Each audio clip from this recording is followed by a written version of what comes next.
Alrighty, so as promised, I am going to do a career video of Roger Espinoza. So a couple of weeks ago, Roger Espinoza officially announced his retirement of his professional career, and what a career it's been for him. I mean, he's definitely going to go down as one of the greatest player to play for Sporting KC, and a guy that there's no doubt that I won't be surprised if I get a statue outside of Children Mercy Park, and definitely will stamp his name in terms of the long list of Sporting KC great in the Wall of Fame that they have, and will also probably go down as one of the most hardworking player you ever seen in this league history, and one of the best defensive midfielder we have ever seen in this league history as well.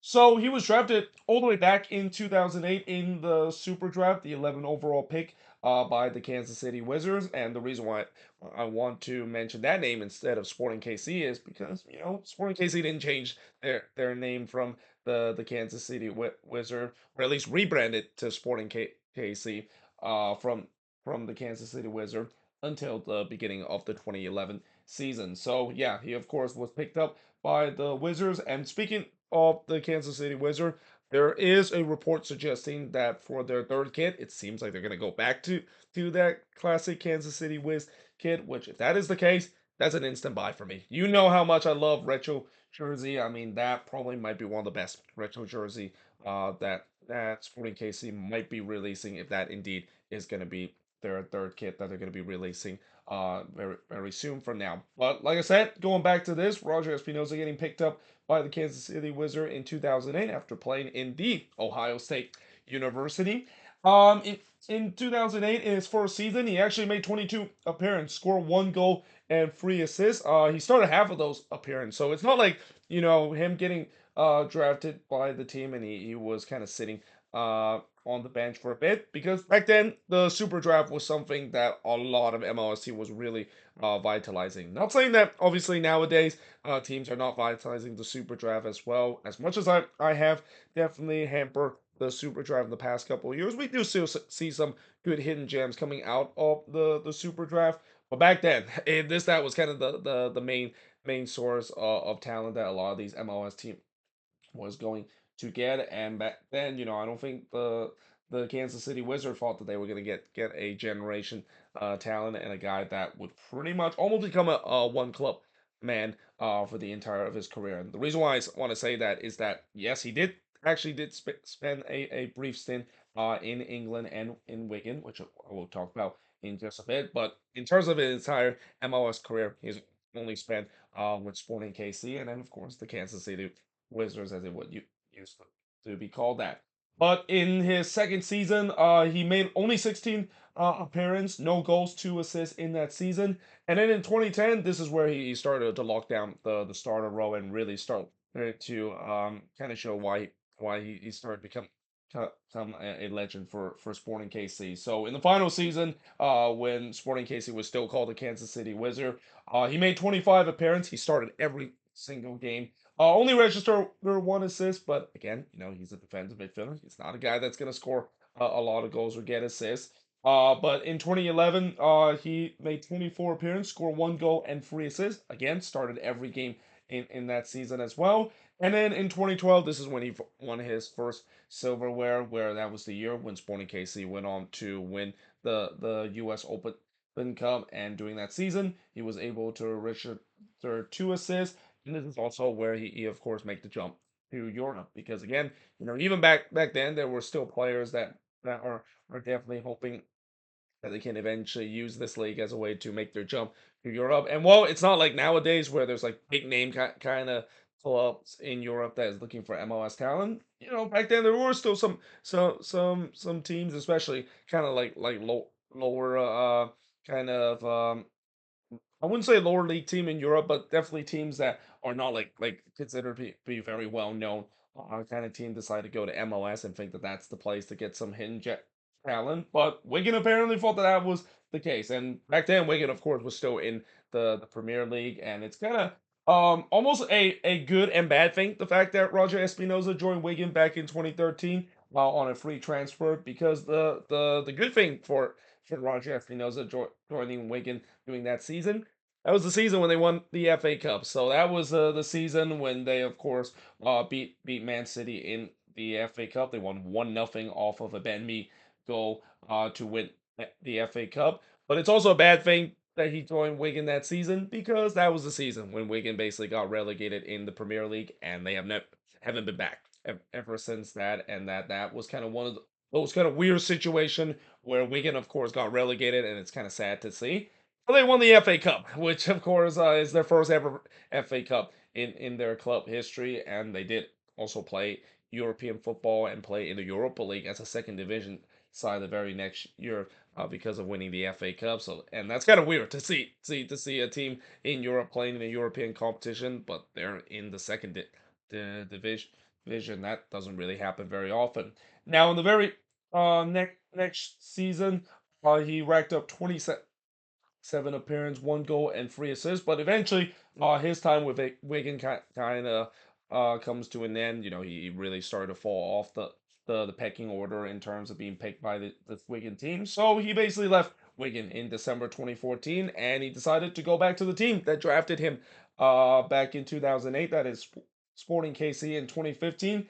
And instantly, when he came back, he definitely made some impact in terms of winning another silverware. As during that time, he made 17 appearances, 1 goal, and 4 assists. Won the U.S. Open Cup again, but unfortunately, he did suffer a foot injury that pretty much ended his season, and that's kind of the only major injury that he suffered in his career. So, one of the great thing about Roger Espinoza, not only the fact that he's a hard-working player, and at times he is a very physical player, as well as we've seen during his time with Sporting KC.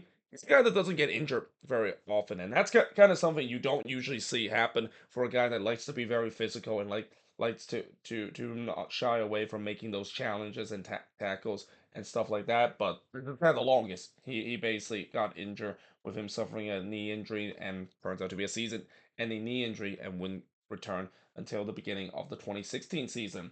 And in the 2016 season, he started the most game up to that point, 30 games appeared, 1 goal and 5 assists, which was the highest mark that he had in terms of assists until the 2018 season. In 2017, he also played 30 games, 1 goal, 3 assists, and he would also win the U.S. Open Cup again. It will be his third and last U.S. Open Cup that he wins, and also will be the last piece of silverware that he would win in his career. And even though I know Roger Espinoza didn't win a lot of big silverware, obviously he never won MLS Cup, and it's kind of unfortunate to the fact that he left just before Sporting KC eventually lifted MLS Cup and they're second in 2013. But I'm pretty sure if you ask Roger Espinoza, he wouldn't mind because again that was the same year when he won the FA Cup with Wigan, and even till now, I'm pretty sure if you ask a player, would you rather win MLS Cup or FA Cup?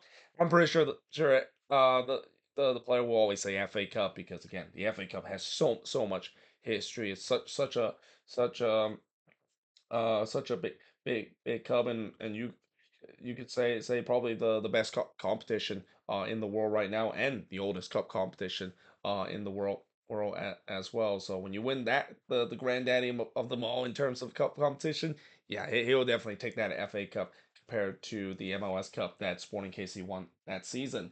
Now, in 2018, this was probably the best season he has in terms of goal scoring and assist chart. He scored the most goal with 3 goals and assisted 9 that season and played in 32 games. And he also started all 32 of these games. Again, great high for start, assists, and goals. In 2019, he only played 16 games, and part of that is because he was injured in the beginning of the season. He didn't make his first appearance in the season until July. But even in the half season that he made an appearance, he was able to rack up 3 assists that year. In 2020, in the COVID shortened season, he played the exact same amount of games, 2 goals and 2 assists. And then in 2021, he also played 32 games. He was tied for the most appearances in a single season. We only they started 24 of those 32 game, unlike in 2018 when he basically played every single game, or every single game he played. He basically was in the starting 11, and he was registered 2 more assists in the 2021 season. Now in 2022, still going strong too. So that's also another thing about Roger Espinoza, where at times he was kind of a bit of an ageless wonder. Even though he is started getting to his twilight of his career, he was still a regular starter for this Sporting KC side and was still doing well. And even though, I mean, it can, depending on which SKC fans you ask, that could be a good and a bad thing. Where it's a good thing to see that Roger Espinoza still means so much to this team, but it can be a bad thing because yeah, you can kind of see that at the end, near the end of the 2022 season, that Roger Espinoza started to suffer a bit of a fall off, and Father Time start to catch up to him. But even then, he was able to make 30 appearances, 2 goals, and 4 assists that year. And then in 2023, in his farewell season, he made 22 appearances in that, registered 2 more assists, but only made 7 starts. And again, this is up to the point where you kind of saw the end is near for Roger Espinoza. And not to mention, following the 2022 season, I think he signed a 1 year contract with this team. So it was pretty clear that he wasn't going to make too much impact with this team after his contract is over. And alas, in 2023, he basically end his time with Sporting KC and become a free agent. Nobody decided to sign him to a contract in the offseason, which was kind of surprising because I would assume another team would maybe give Roger Espinoza a chance, even though he's not the same player that he's been doing his prime. But nevertheless, he did had one last team that he joined. He actually joined the Des Moines Menace on a short-term loan as part of their 2024 U.S. Open Cup run. That was a team that had some very interesting name. I think Sasha Klesha was on that team. I think he was kind of the biggest name because he was the guy that was the big headline in terms of playing in the competition. But also a lot of people know him as one of the co-hosts in on Apple TV and on the MLS 360 show. But eventually he did officially announce his retirement on June 26th, and yeah, what a career it's been for Roger Espinoza. Final stats in terms of his appearance: 455 appearances throughout his career, 338 of those came in MLS and all with Sporting KC. He scored 17 goals, 12 of them, of course, with Sporting KC. 55 assists in his career, 45 of them came from Sporting KC, and then he played 32,028 minutes, 24,715 of those was with Sporting KC. So there you go. What a career Roger Espinoza has as I said, and I would not be surprised he would come back in a coaching role. We usually see some great Sporting KC players that play that really itch their name as one of the greatest to play. The team has eventually ends up into a coaching role. I mean, we saw Preki, of course, a legend with Sporting KC, now being one of the assistant for the Sounders, and we also saw Paul Nagamara for a bit coaching the Houston Dynamo, and it was actually the Sporting KC2 team for a bit before now. I believe he's now with the Chicago Fire as an assistant head coach. Would not be surprised Roger Espinoza would get that move on into his coaching career, because the other thing that what also made Roger Espinoza very good, besides being a very hard-working kind of player, he has good leadership skill. He's a very good leader on and off the pitch, and that could be a good vital thing to do if you're coaching in the game. And I will not be surprised down the line we might see Roger Espinoza go into the coaching his coaching career, and maybe even be part of this front office for Sporting KC. And again, another thing about Sporting KC, see, as I mentioned about legendary player that eventually get into to the front office or the coaching role. I mean, the prime example of that is Peter Vermees. I mean, Peter Vermees is definitely considered one of the greatest legend for Sporting KC, both in a head coaching role and as a player role. And I know obviously he's getting a lot of heat because of how bad Sporting KC has been this season, but Sporting KC has always known for as a club that always promote within and also give some of their great former player a chance in their front office or even in the academy. So do not be surprised if Roger Espinoza might get a chance to do so. But like I said, hope you guys enjoyed this video. If you do, make sure you guys do a like, smash the subscribe button. Let me know in the comments below what do you think of this, and also if you're a Sporting KC fan, let me know in the comments below your favorite Roger Espinoza moment. Again, definitely gonna go down as one of the greatest player to play this team, and a guy that also is a very heavy fan favorite as well. But either way, hope you guys enjoyed this video. If you do, make sure you guys do a like, smash the subscribe button, and yeah, I of course will see you guys next time.